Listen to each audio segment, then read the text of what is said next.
Hello, everyone. This is Alexander Horat with the Free American Press, and you are now watching part two of the Joseph P. Farrell interview. And we're really happy to have him back on the show. Hello, Joseph. How are you? I'm doing good. Yeah, we got cut off there, but yeah, I was talking about American talk radio, and it's interesting to notice the change in it ever since Rush Limbaugh died. Uh the talk radio people, with one or two exceptions, are pretty much now slavishly buying into the narrative and putting a conservative spin on it. All right. The biggest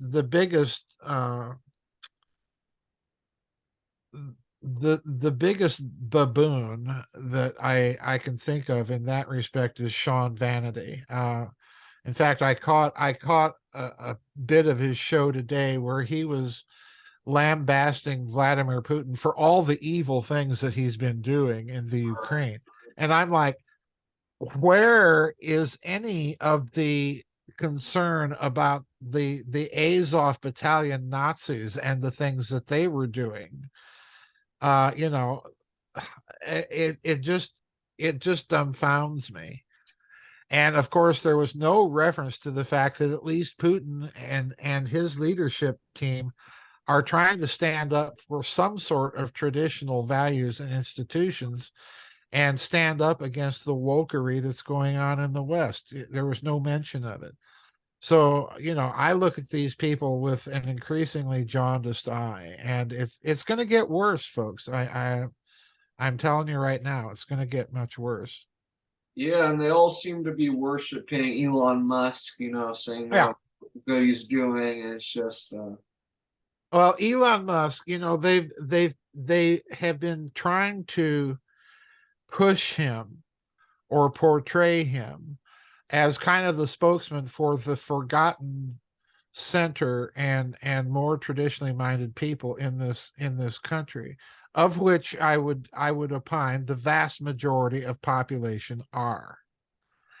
But Elon Musk is also someone people need to remember who's made a fortune off of a subsidized industry on electric cars, which in turn are based on technologies using children in Africa to mine the rare metals, and so on and so forth. And exposing them to all sorts of health complications. The cars themselves aren't safe, and on top of that, this is the guy that wants to create his Neuralink and have your brain wired up to all these electrodes and put a microchip in your head. And boy, we saw how well the nanotechnology stuff worked in the mRNA vaccines. So, it doesn't seem he's very conservative. no, he's not at all. Of course not. He's not at all. So Um, you think they're trying to push him to run for president as the next savior, or what do you think their plan is with him? yes, I think they have got to get out ahead of and keep ahead of traditionalist backlash. I'm saying traditionalist rather than conservative, because for me this is beyond mere politics at this stage. Right. These people want to create an entirely different culture. And if we continue to think that the problems are purely and merely political and are going to be solved by political solutions, we're mistaken. Um, I can see them grooming Elon Musk for something. Um, I think that we've got to be very, very careful if we have traditionalist leanings on who is going to be our our our flag bearer in all future elections. Right. And I also think that we need to be very careful about viewing the future of this country at the federal level. I don't think the future of this country lies there anymore. Yeah. And the reason I think that is we're watching, if you pay very close attention attention to the states and what's going on in the states. Many states are doing things that make me think that they are preparing for some sort of de facto crack up. Yeah. Bullion depositories, constitutional money resolutions. Wyoming just passed a bill, I believe, that allows people to pay their state taxes in bullion. Yeah, you touch on a good point because my friend, I have a friend named Patrick in Missouri, and he has the Missouri Freedom Initiative, and he Mhm. actually helped, in a large part, get SAFA passed, the Second Amendment Preservation Act, in Right, defiance with the federal government. And right. now, what he's doing over in Missouri, which has a high chance likelihood of passing, is they're setting up a bullion depository Yes. with 1% of all their money has to go into that. Yeah, So, well, I think states are doing this because they see the handwriting on the wall. So my prediction, and I hope people will understand the historical context in which I make this prediction or put this idea out there. Um, I think over the long term, Alex, the federal government is going to wind up being kind of like the Holy Roman Empire. mm, If you look at the Holy Roman Empire, it's an entity that existed on paper yeah, all the way up until 1848. And it was at one point a real empire, but it increasingly fell apart because the various elector states within it, Prussia, Bohemia, Saxony, and so on and so forth, all became so autonomous from the emperor that they were the real power centers. yeah. And this is what we're looking at, I think. The federal government's not going to go away. It's just going to become increasingly irrelevant. It's going to be a figurehead. Well, that would be good. Well, yeah, I'm not objecting to it. I've had it with the swamp. I've just absolutely had it, and particularly under this misadministration, Yeah, because this misadministration is the cultural expression of what the permanent bureaucracy in Swampington, D.C. really is. right, And you're seeing its utter disdain and contempt for the American people in the way that they have handled this train wreck in Ohio. right. Do you want to So, touch on that? well, I don't know what else I can say. They have shown that they have absolutely no regard whatsoever for the American people. That's what they've said. While this is happening, Pete Buttigieg is lecturing us on white racism. You know, this is a guy out of touch with reality. Yeah, Uh, it's he's more concerned about making and checking off points in his wokery agenda than he is in helping those people, yeah, black or white or purple polka dotted. I don't care. There are people there that need some disaster relief, and they're not getting any from this misadministration. And that should also tell us something. There's probably no help to be got. All the money is gone. It's all been shipped to Zelensky and his friends. yeah. And big guy is going to get his 10% cut. So, I'm what what faith should we repose in this government? They've been lying to us since JFK, if not much longer. So I think this pushback from the states is going to grow. The only thing that I would caution people about it is they need to be very careful that these bullion depositories are not going to be promoted by the central banksters as a way to introduce so-called bullion-backed digital currency. Right, right. I have a blog coming up about this, and people need to understand. And I even reference an old silver certificate dollar bill. Yeah, I spent those as a kid. I remember them. And right there on the silver certificate, it says beneath the little picture of uh, Washington, it says, "Will pay to the bearer on demand $1 in silver. Right. Okay. So in other words, it's a bearer bond is what it is Yeah. that you're using as currency.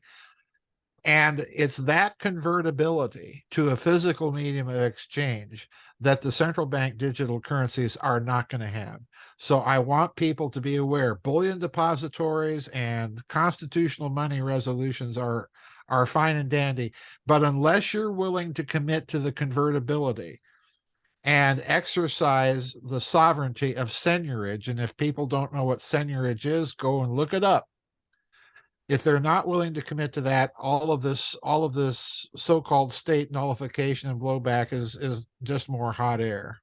Right, I agree. And I like how you say too, because what you said earlier, how Putin is standing up for more traditional values, because Absolutely. I have seen some of his speeches, but they really try hiding them, on the media around here for us not even to see it.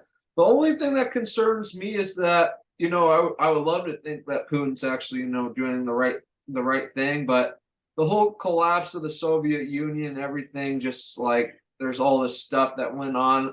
I just hope he isn't just another puppet with these global elites somehow. Like, what's your kind of thought? No, Do you think he's his own man? no. Okay. I Yes, I do think if by his own man, do you mean is he independent of the global elites? Yes. Okay. Is he going to ignore them? No.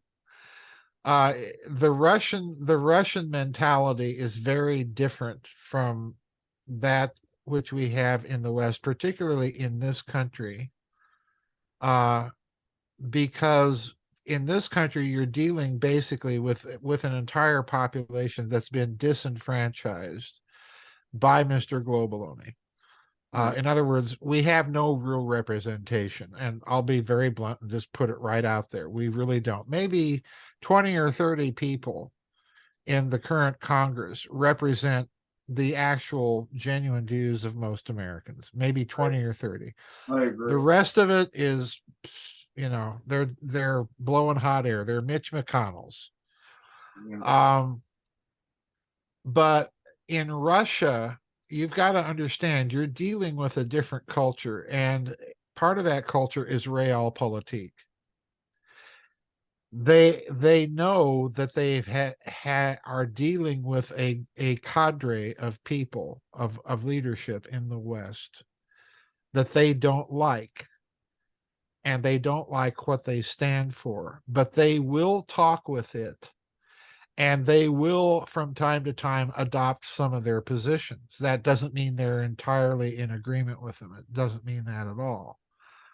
But Putin, especially, given the fact that his PhD is in international law, specializing in the area of most favored nation trading status, incidentally, and he's a multilingual man. He comes out of the Russian intelligence services, where most likely he was some sort not only of an agent but an analyst.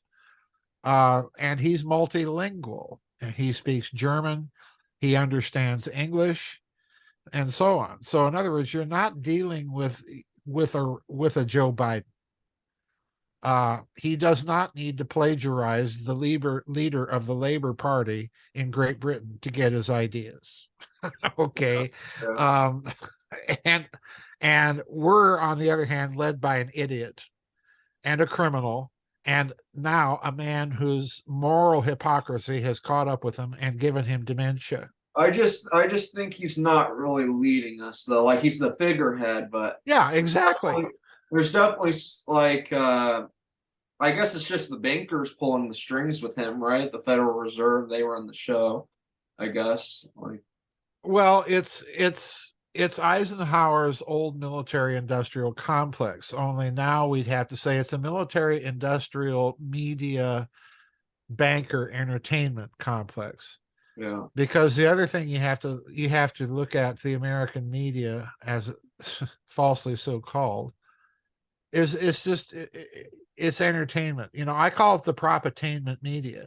because its two functions are entertainment and propaganda. Um, the Seymour Hirsches of the world, God bless him, are, few and far between. And I say that as a conservative guy about a liberal, but he's an old-fashioned liberal. He's not one of these modern woke people that we have now. Um, he's worth some respect and attention because he's put himself out there once again with this Nord Stream pipeline thing. So yeah, whoever's in charge of this circus over here, my advice is don't sell your circus peanut futures just yet, because it's going to get much worse before it gets better.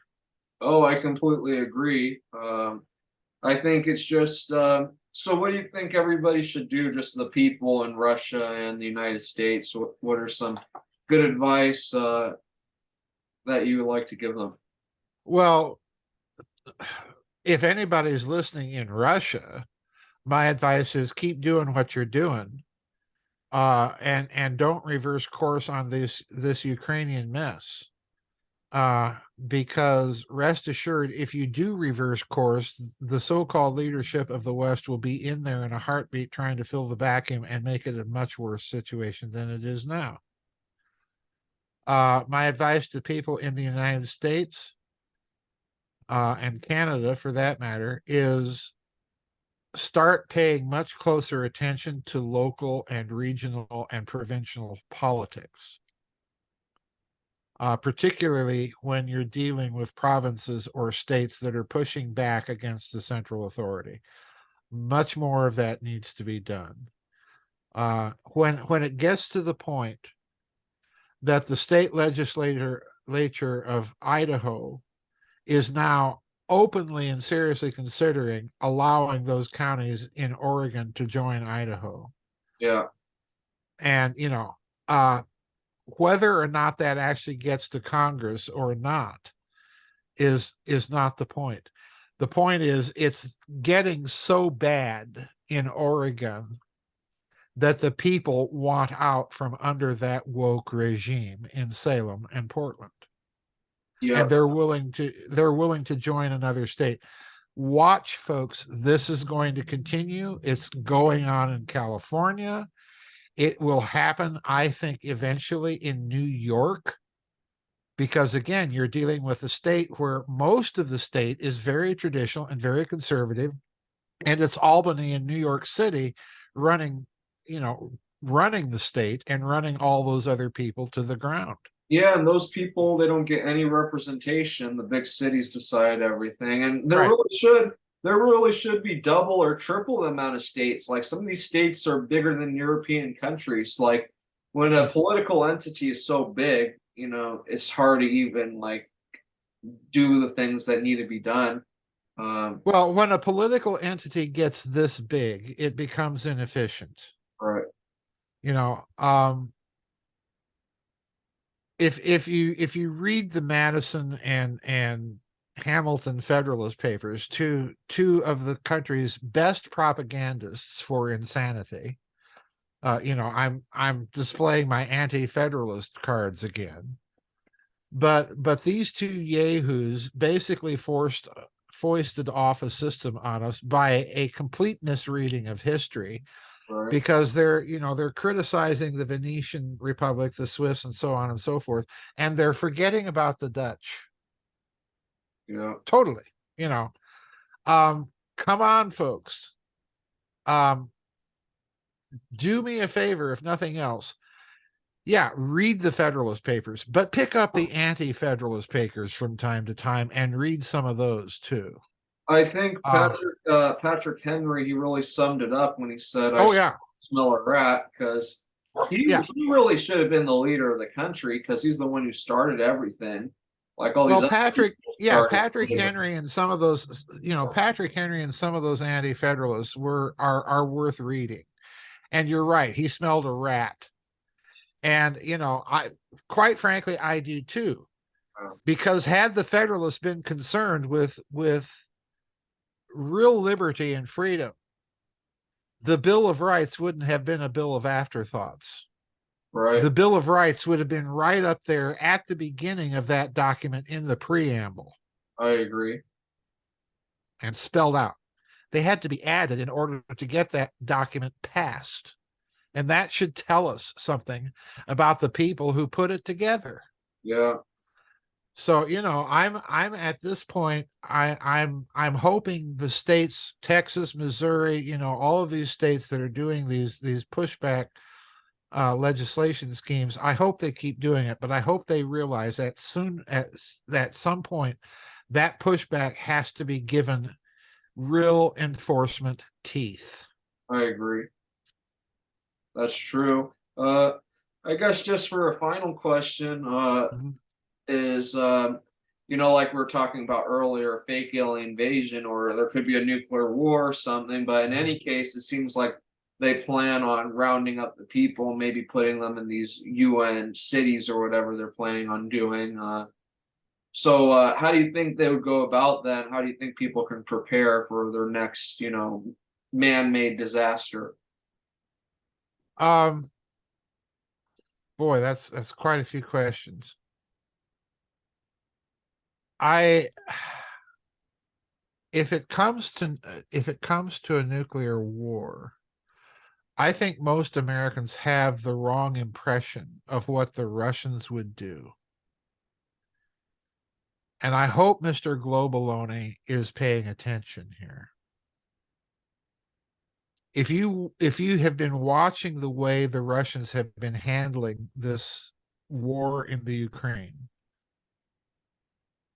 obviously wars are messy, nasty things. No one disputes this. Have there been innocent civilian casualties on both sides? Yes, there have. But if you look at the way the Russians have been conducting this war, they have been as careful as they can be to prosecute the war in an effective manner and minimize those innocent casualties to the extent that they can. That should tell us something about how they will fight if it comes to a nuclear war with this country.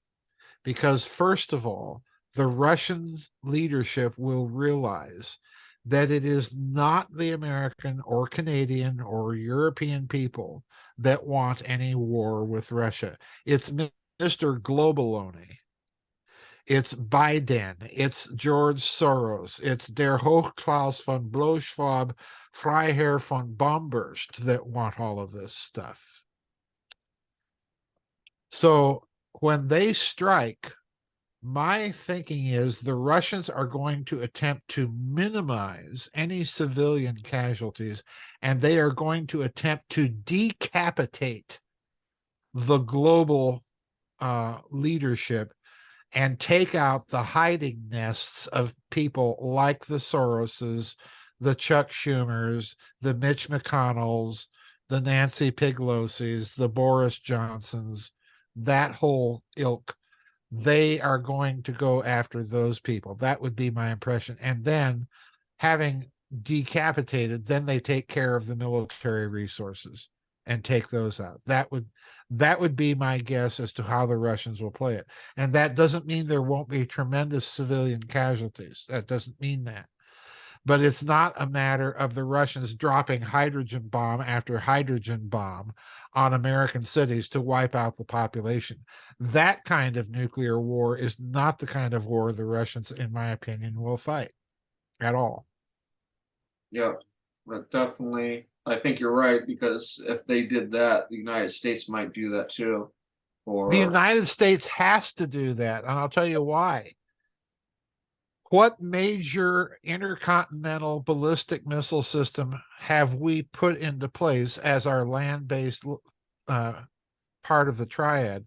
What major system have we put into place since 1965? Answer: zero. Nada. We're still using Minuteman III missiles. Alex, those were all the rage, the latest technical thing when I was a kid under President Kennedy. yeah, That's when they started to make those things. So in other words, we've got a couple of Trident missiles on our submarines. Those are 1980s technology. Other than that, what I'm telling you is we have a nuclear deterrent that, when compared to the Russians, who've been continually updating theirs all along, all throughout the Soviet era, and immediately afterwards, they never stopped doing it. So in other words, the Russians can put those hydrogen bombs on a target that in the 1960s would have been impossible for them to come within the range or margins of error that they're capable of now. We're the ones that can't. Mm. Our precision guided missile systems are conventional in nature and cruise missiles, and even there, our cruise missiles are not supersonic. Yeah. The Russians are. So getting into a nuclear war right now with Russia would be a bad idea, because we would have to target not just military targets, but by the nature of the case, we would be targeting major population centers. Right. And how to piss off a Russian, bomb a population center. That's definitely true. I think that would piss off anybody. Yeah. Especially a nuclear warhead that would cause massive destruction. Yeah. Well, I'm going to show everybody your website so everybody can go and see as the Giza Death Star community. I really think everybody should check out his website. He has a lot of really good stuff, UFO anomalies, preparing a narrative. Definitely think that's going to happen. Some of his recent articles, you can join his website also, and you should also check out his books and his forums. It's a really good resource. Is there anything else you'd like to say in the video, Joseph? Any other things that that's going no, on? other than Godspeed, everybody. Let's hope and pray we get through this horrible misadministration and the next disaster of a fraudulent election. Yeah. Because it's just not looking too good. Well, they definitely need to get rid of those Venezuelan voting machines. That's for sure. Don't even get me started. Yeah. I'm, don't even get me started. I'm just, I'm so dumbfounded at the mathematical illiteracy of people that actually think that the 2020 election was mathematically possible. Yeah. That's my problem with it. I agree. It's they cheat on everything, unfortunately, except for Well, maybe. yeah, they do. Yeah, they do. Especially when you have a computer, it's even more convenient than stuffing a ballot box. But Mhm. yeah, Well, that's part of my scenario thinking, Alex. I'm actually thinking computers are telling these people what to do. do you think so? Oh yeah, I do. Yeah. Yeah, Watch my blogs next week. it really seems like they program a lot of computers just to be evil too, like because they could program them to be good. Like that whole chat thing was like saying all this weird. Well, Elon Musk did say something very interesting a few years ago when he said that he was afraid of AI because it might be a means to transduce or a kind of portal for something evil to come in and take it over. I'm not all that convinced that these things were programmed that way. In other words, they might have actually woken up and Musk's scenario come true. So anyway, that's just Yeah, it wouldn't really. that's me crawling to the end of the twig. Oh, honestly, it wouldn't make sense for them to start, a chat thing and it all of a sudden saying this. They've gotten big backlash, so I doubt they did it on purpose. So, there's Well, definitely are something you screwy going on, I think.